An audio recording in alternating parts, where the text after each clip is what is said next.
Okay, so right now I'm working on the atmospheric warp bubble idea. Essentially, I can launch any shape that I want into space, and it no longer has to be an air torpedo. By creating a vacuum around my vessel, so that I'm only fighting against the resistance of the gravity pulling me down, and no air resistance at all. Just like the old science experiment, where the science teacher, puts a rock and a stone in there and turns it upside down, and they fall at the same time when it's a vacuum. Okay, so the atmospheric warp bubble. Now, what I can do, since I'm probably not going to be able to ionize all the air right in front of me as I'm lifting up at speeds that much, right? At that high speed.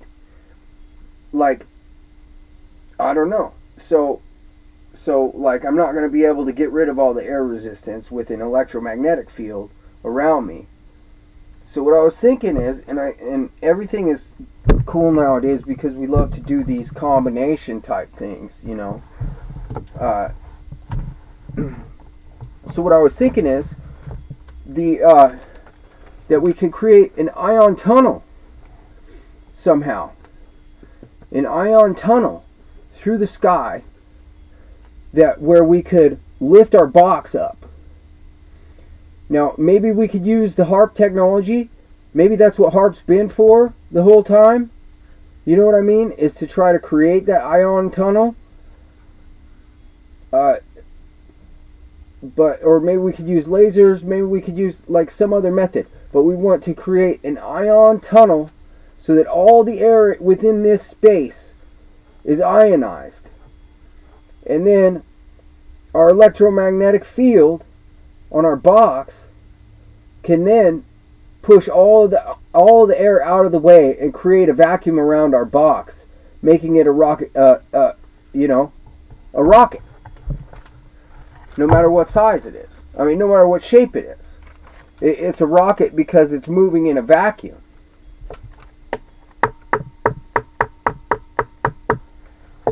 But then I was thinking that we could do the same thing on the planet Venus to solve the wind resistance problem, or to solve the wind problem, the wind's engineering problem on Venus or Neptune or anywhere else. We could create that same electromagnetic field around our suborbital flotilla, and then it's just moving in a vacuum.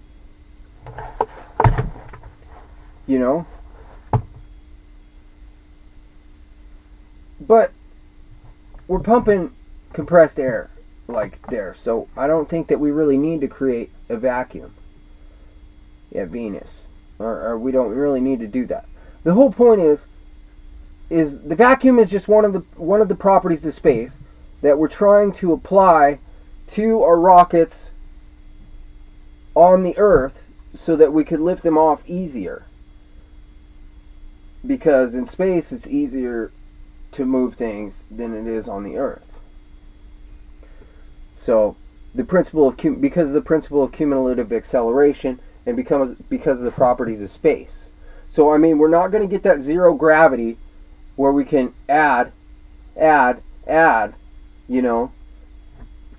But to create a vacuum, at least we can take care of that one specific property of space and provide it for our vessels on, like, coming up into space.